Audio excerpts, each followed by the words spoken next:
Bismillahirrahmanirrahim.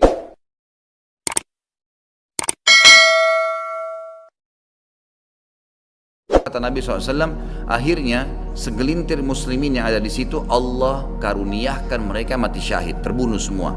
Lalu hari kedua beberapa muslimin bersatu untuk berperang dan mereka juga dikaruniakan Allah mati syahid. Hari ketiga berkumpul lagi muslimin untuk mereka berpegang pada satu kesepakatan untuk tidak akan membiarkan bahwasanya orang-orang Nasrani menganggap menang sendiri. Maka akhirnya hari ketiga pun mereka diikram oleh Allah, dikaruniakan syahadah, mati syahid. Nanti hari keempat barulah berkumpul seluruh muslimin dari seluruh penjuru bumi. Lalu terjadilah perang besar antara kalian dengan Bani Ahmar dan mereka dibawa naungan 80 bendera. Sebagian ulama hadis mengatakan mereka dibawa 80 negara. Jadi perang besar-besaran. Dan di dalam kegiatan orang-orang Nasrani di sebagian pastor dan pendeta, mereka menamakan akan terjadi nanti perang salib besar, puncak daripada penentuan siapa yang menang dan siapa yang kalah. Kita sebagai orang muslim bukan sedang memicu emosi untuk mempersiapkan diri, tapi memang ini hadis Nabi SAW, wahyu yang menyampaikan kita akan berperang melawan mereka, dan ini perang besar-besaran seluruh dunia akan terjadi. Maka kalian pun akan berperang, tapi tidak disebutkan waktunya berapa lama, sampai pasukan kalian menembus wilayah Rum dan kalian berhasil menjebolkan temboknya dengan takbir dan tasbih, berzikir. Dan tembok ini sebagian ulama mengatakan adalah Vatikan, karena memang satu-satunya markas orang-orang Nasrani yang menggunakan pintu gerbang. Kalau dibuka dianggap ada sebuah keputusan penting, kalau ditutup berarti sudah segala macam yang mereka kultuskan sekarang. Temboknya itu akan rubuh dengan takbirnya muslimin. Sebagian ulama hadis mengatakan karena banyaknya jumlah pasukan sampai akhirnya suara mereka begitu bergemuruh dan akhirnya meruntuhkan tembok itu. Allahu a'lam, itu makna hadis. Kemudian pada saat itulah syaitan, iblis menjelma jadi manusia lalu teriak di tengah-tengah pasukan muslimin berkata, wahai muslimin, Dajjal sudah keluar di tengah-tengah kalian. Dajjal sudah keluar di tengah-tengah kalian. Maka teriakan ini membuat pasukan muslimin, mereka tahu benar pada saat itu hadis Nabi SAW yang berbunyi, diriwayatkan Imam Bukhari Muslim, kalau kalian dengarkan Dajjal keluar di satu lokasi, maka selamatkanlah diri kalian walaupun ke gunung-gunung, gitu kan. Janganlah seseorang dari kalian berkata imannya kuat lalu dia sengaja menemui Dajjal, akhirnya dia menjadi pengikutnya. Jadi para mujahidin tahu masalah itu. Mereka bukan tidak berani, tapi mereka mengikuti sabda Nabi SAW. Maka mereka pun akhirnya pada pulang masing-masing. Kata Nabi SAW, mereka pun bubar ke wilayah masing-masing. Pada saat mereka tiba di wilayahnya, ternyata Dajjal tidak ada. Itu berita dusta. Dan pada saat itulah Dajjal keluar. Pada saat itulah Dajjal keluar. Dan Dajjal adalah tanda-tanda kiamat besar yang pertama. Tanda-tanda kiamat besar yang pertama. Jadi ini akan terjadi. Ini sekaligus saya menitik beratkan, tidak bolehnya sembarangan orang ngomong. Sekarang soalnya ada beberapa orang, semoga Allah berikan hidayah, menentukan tahun akan terjadi kiamat. Bagaimana caranya menentukan tahun? Ini tanda-tanda depan mata kita masih ada yang belum terjadi. Dan ini peperangan besar seluruh dunia. Ini nggak main-main. Ini bukan perang 1-2 hari. Ini peperangan yang besar sekali, gitu kan? Jadi Allahu a'lam kita masih menemukan atau tidak. Tapi yang jelas menurut tanda-tanda sekarang, kita masih ada di fase-fase tanda-tanda kiamat kecil yang sedang terjadi. Tapi kita menyampaikannya, gitu kan? Yang jelas ini sesuatu yang masih Allahu a'lam berapa lama, tapi dari hitungan tahun tidak mungkin 20-30 tahun. Bukankah banyak orang menebak-nebak tahun 2000 sekian akan kiamat, 2000 sekian akan kiamat. Ini semua dari mana? Kita punya kiai dan guru kita Nabi Muhammad SAW menyampaikan kepada kita tanda-tandanya ada sebelum terjadi kiamat. Tanda-tanda itu tidak akan terjadi kiamat. Kemudian kita akan masuk menjelaskan teman-teman sekalian tanda-tanda kiamat besar.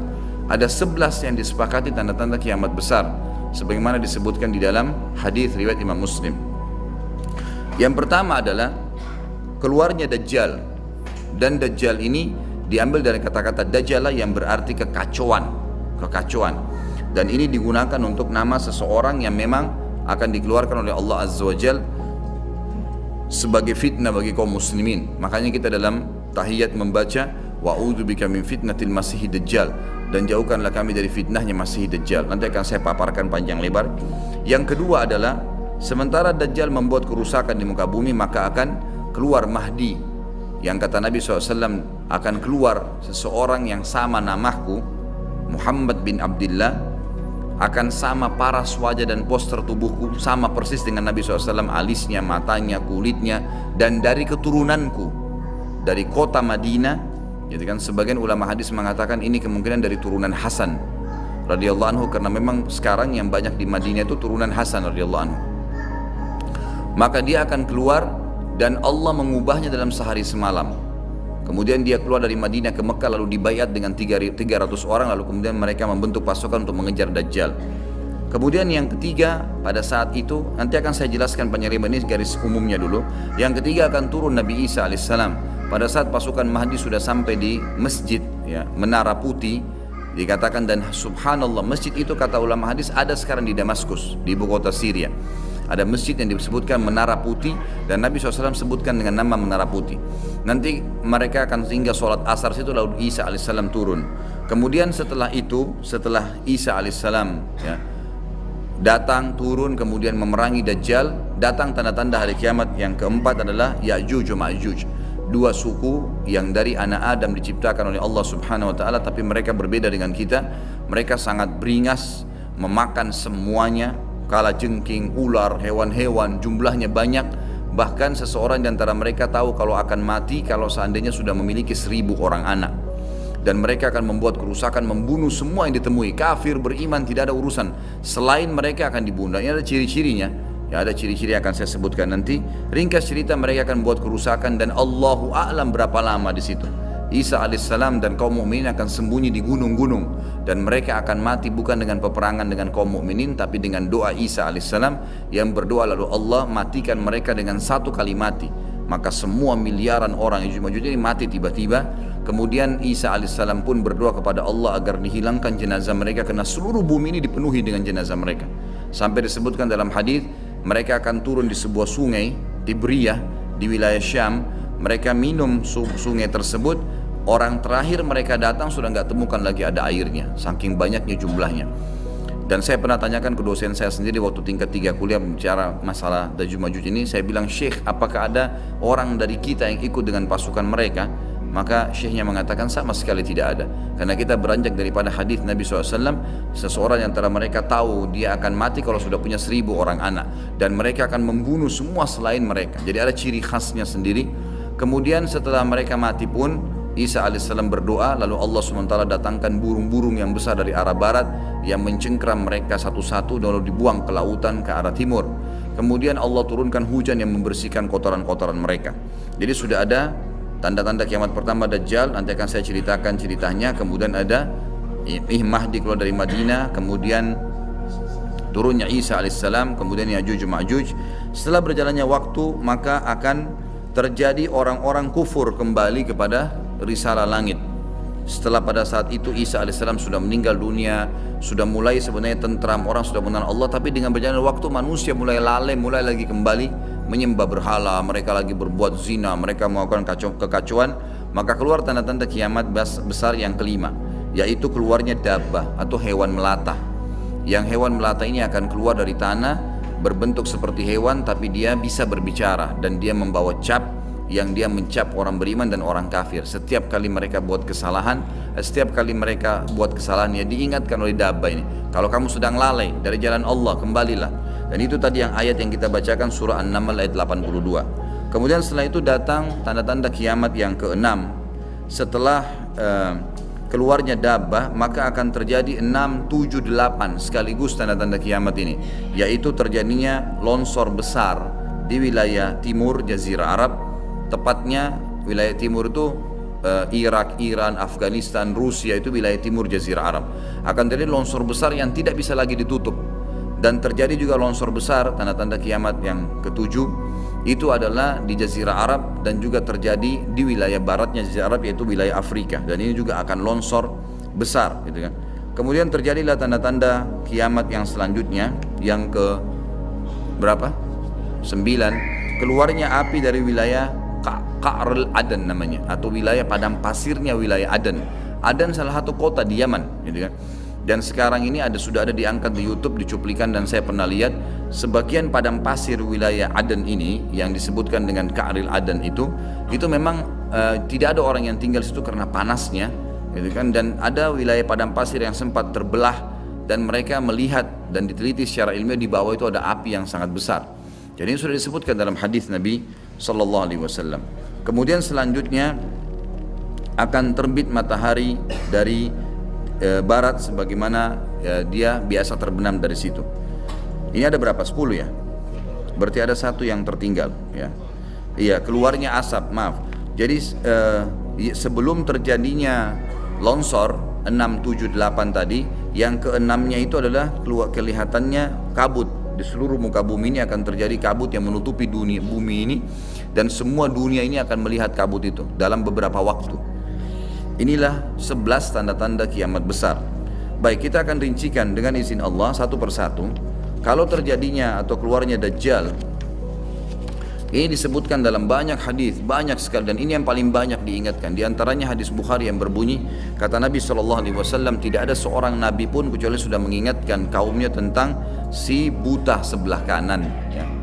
Jadi memang dia cirinya buta sebelah kanan. Dajjal memiliki ciri khas, rambutnya keriting, kemudian kulitnya mendekati hitam. Ya. Jadi sawo matang, badannya kekar, kemudian dahinya lebar, ya. Dan orangnya mata kanannya rusak seperti anggur yang sudah rusak.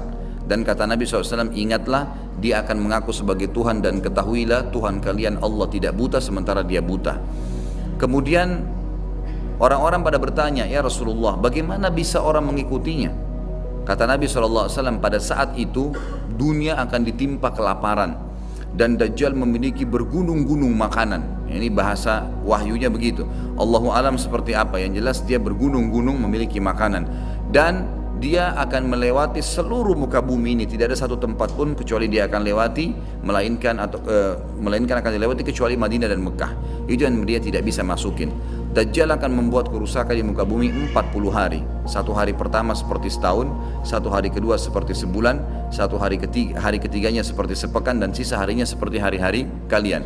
Berarti setahun, 2 bulan, 2 pekan.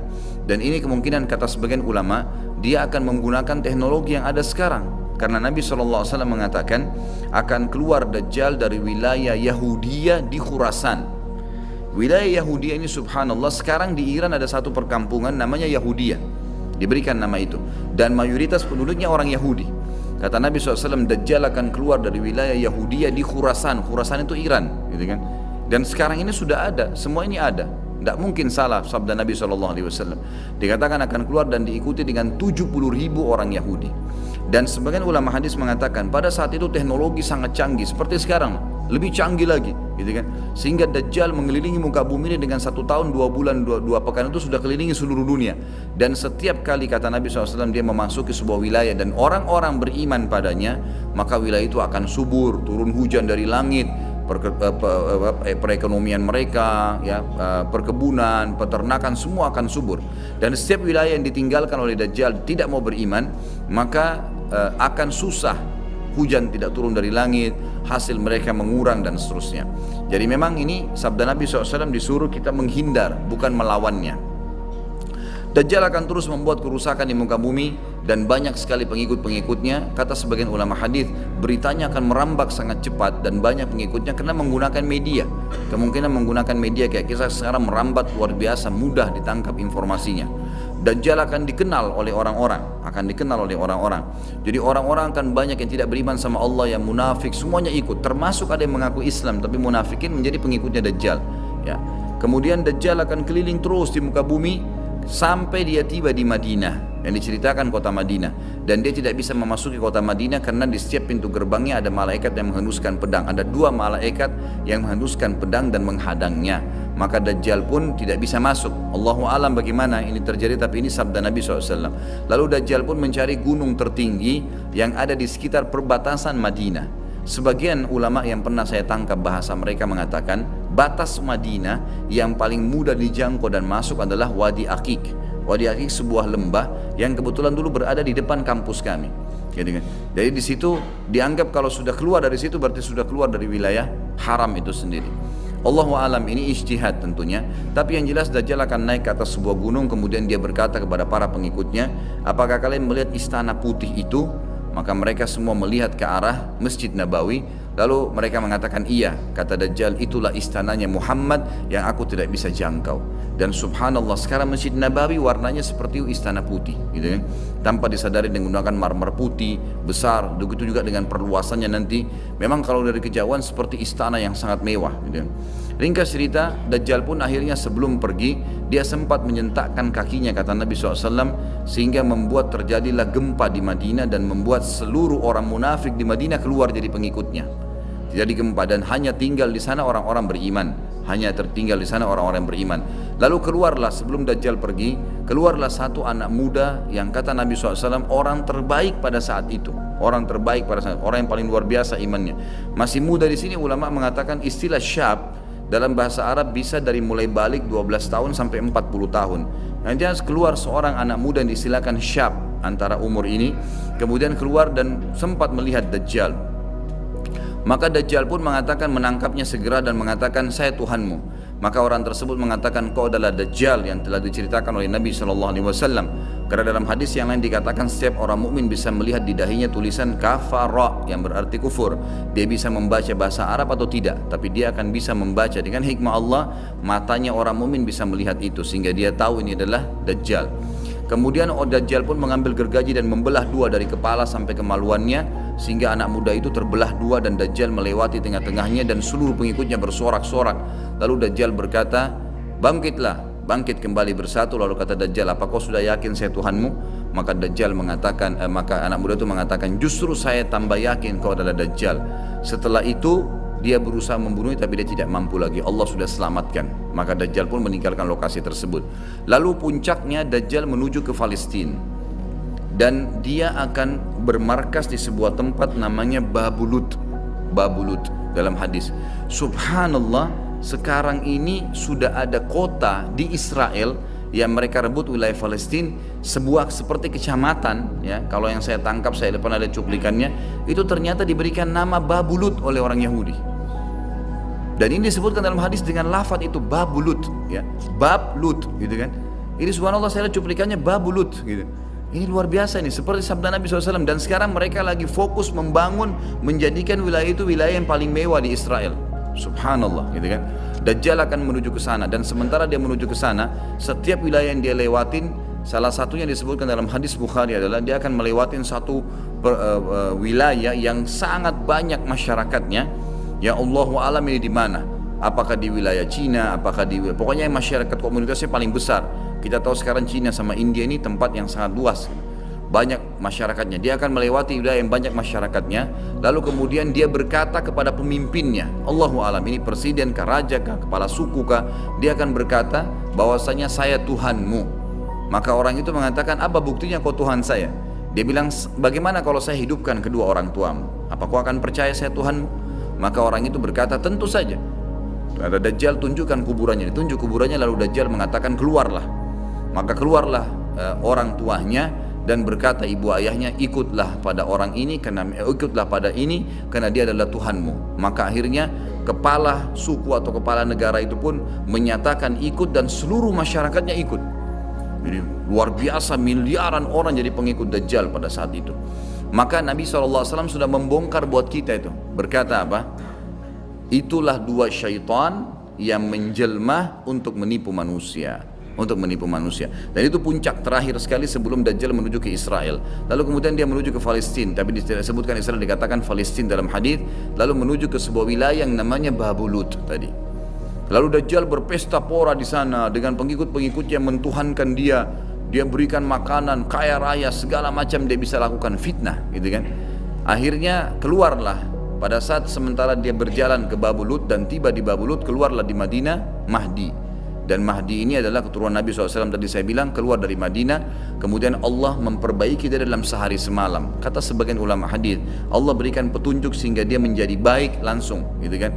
Tadinya dia faham agama tapi belum diaplikasikan, sekarang dia langsung Allah SWT ubah menjadi orang yang saleh dalam sehari semalam. Lalu kemudian dia jalan. Ada banyak riwayat yang menyebutkan ciri-cirinya. Di telapak tangannya ada seperti bekas ya, tanda lahir. Tapi yang jelas yang paling mendasar mirip dengan Nabi SAW. Alisnya seperti busur panah, kulitnya putih, orangnya tinggi besar, kekar gitu kan. Dan tadi turunan Nabi SAW namanya Muhammad bin Abdullah. Maka dia pun akhirnya didatangi oleh orang-orang yang pada saat itu sudah tahu tentang keluarnya Dajjal, sudah informasi menyebar. Maka mereka juga sudah tahu ada orang yang akan membentuk pasukan dari Madinah namanya Muhammad bin Abdullah. Lalu mereka carilah keturunan Nabi SAW itu, lalu ditemukan. Lalu mereka mengatakan, engkau lah yang telah ditunjuk oleh Nabi SAW. Maka keluarlah memimpin kami untuk memerangi Dajjal. Dia pun awalnya menolak sampai dia pergi ke Mekah, kata Nabi SAW, lalu diikuti oleh 300 orang masyarakat membaiatnya. Lalu terbentuklah pasukan muslimin yang tidak tahu Allahu alam berapa jumlahnya pada saat itu. Lalu mereka menuju ke Palestina, melewati negeri Palestina, melewati negeri Syria, dan akhirnya mampir di Masjid Darul Baydha tadi, menara putih yang tujuannya untuk mengerjakan sholat asar. Dan pada saat itu terjadilah tanda-tanda kiamat besar ketiga. Isa alaihissalam akan turun. Kata Nabi SAW, Isa alaihissalam akan turun, rambutnya basah, meneteskan air, dan memegang dua sayapnya malaikat. Sebagian ulama hadis mengatakan pada saat itu kaum mukminin akan melihat malaikat yang membawa Isa alaihissalam. Kemudian dia turun dan dia masuk. Kemudian kata Nabi SAW, Mahdi adalah satu-satunya orang, salah satu orang yang Nabi sholat jadi makmum di belakangnya. Karena waktu turun Nabi Isa, orang sudah tahu semua ini akan turun, lagi berkumpul gini mau sholat, pas mau iqamah sholat Isa alaihissalam turun. Dan orang-orang sudah mengatakan Isa sudah datang. Jadi informasi pasti, bukan lagi yang diragukan, bukan masih nebak ini Isa atau bukan, mereka sudah tahu.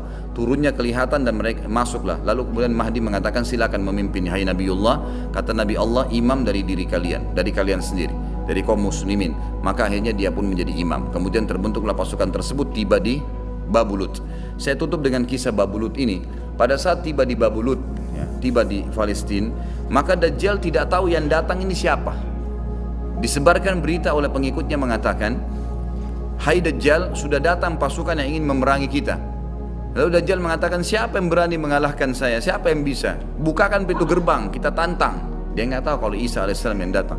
Kemudian pada saat dibukakan, Dajjal dengan sombongnya, dia tahu dia tidak mati, gitu kan? Punya kekuatan super yang luar biasa. Begitu dibuka pintu gerbang, dia sengaja nunggu di pintu gerbang untuk menunjukkan, mendemonstrasikan kemampuannya di depan para pengikutnya. Ternyata waktu dibuka pintu gerbang, Isa alaihissalam di depan pasukan muslimin. Dan akhirnya begitu melihat Isa, dia coba melarikan diri dan badannya meleleh seperti melelehnya lilin, gitu kan? Jalan terus meleleh sampai akhirnya Isa alaihissalam mengejarnya sambil mengatakan, wahai musuh Allah, sudah saatnya kau mati. Diletakkan di tanah, ditekan oleh Isa alaihissalam, lalu kemudian ditombak di antara dua matanya dengan tombak emas, yang akhirnya membuat Dajjal mati. Pada saat itu pun Yahudi mengetahui masalah itu, sehingga mereka menyebar. Mereka menyebar, dan Isa alaihissalam sudah tahu instruksi dari Allah untuk membunuh semua pengikut Dajjal. Maka semua pun pengikut Dajjal dari Yahudi ini menyebar di bawah pohon, di atas batu, dan semuanya akan berbicara mengatakan, hai muslim, ini Yahudi, bunuhlah dia. Maka semuanya pun dibunuh oleh kaum muslimin kecuali satu pohon garkat. Pohon garkat ini pohon yang punya duri dan buahnya pahit. Dulu di kuburan Baqi cukup banyak, ya. Sekarang subhanallah di Israel paling banyak ditanam pohon garkat, karena mereka tahu bahwasanya itu tidak akan berbicara untuk menunjukkan siapa mereka. Jadi kebodohan orang Yahudi, tahu kebenaran ini tapi mereka tidak beriman. Makanya wajar Ibnu Abbas berkata dalam nama ghairil maghdubi alaihim, bukan orang yang durmuka adalah orang-orang Yahudi karena kebodohannya. Maka pada saat itu pun dibunuhlah semuanya. Dan termasuk kata ulama hadis sebenarnya yang sembunyi di sekitar pohon garkat. Garkat ini tidak bicara, hai muslim, ini Yahudi. Tapi orang Islam pada saat itu kata ulama hadis mengetahui kalau ini pohon garkat. Jadi memang sudah punya gambaran, sehingga walaupun sembunyi di pohon garkat tetap akan dibunuh oleh kaum muslimin. Karena orang-orang Yahudi tidak mengikrarkan syahadat. Mereka walaupun sudah tahu kebenaran, mereka memang tidak mau syahadat. Makanya Nabi SAW mengatakan, jangankan Isa alaihissalam, Nabi Muhammad SAW saja di zamannya, kata beliau, kalau ada 12 orang dari Yahudi yang mengucapkan syahadat, beriman pada saya, maka seluruh Yahudi akan beriman. Saking sulitnya, 12 orang saya sudah cukup. Tapi pada saat itu pun sama, walaupun dibunuh mereka tidak mau beriman kepada Allah SWT. Ini juga terjadi pada saat terjadi pembunuhan suku Quraidah. Jadi pada saat itu Nabi SAW mengepung mereka, diberikan kesempatan untuk taubat. Mereka tidak mau. Akhirnya mereka menganggap kalau dibunuh oleh Nabi SAW, dibunuh oleh kaum muslimin, mereka akan menuju ke surga, gitu kan? Jadi mereka pasrah dengan dibunuh. Mereka anggap itu akan menuju ke surga. Dan ini kebodohan. Ya, ini kebodohan. Maka pada saat itu selesailah urusan orang-orang Yahudi ini, dan Isa alaihissalam akan memimpin di muka bumi selama, ada riwayat mengatakan 7 tahun, ada yang mengatakan 40 tahun. membuat keadilan, dan Isa akan membunuh semua babi, menghancurkan semua salib, dan tidak ada rumah satupun kata Nabi SAW di muka bumi kecuali akan masuk ke dalam Islam, baik dalam keadaan mulia ataupun menolak, terhina. Jadi sudah tidak ada, seluruh muka bumi ini akan jadi Islam pada saat itu. Jadi sampai sini insya Allah bahasan kita akan lanjutkan nanti, pertemuan akan datang, dan silakan kalau ada pertanyaan ditulis di kertas, setelah sholat kita akan bahas, dan kita akan mulai Ya'juj Ma'juj dan sisa-sisa lainnya nanti kita akan bahas pada pertemuan akan datang. Mungkin begitu. Subhanakallahumma bihamdika asyhadu an la ilaha illa anta astaghfiruka wa atubu ilaik. Wassalamualaikum warahmatullahi wabarakatuh.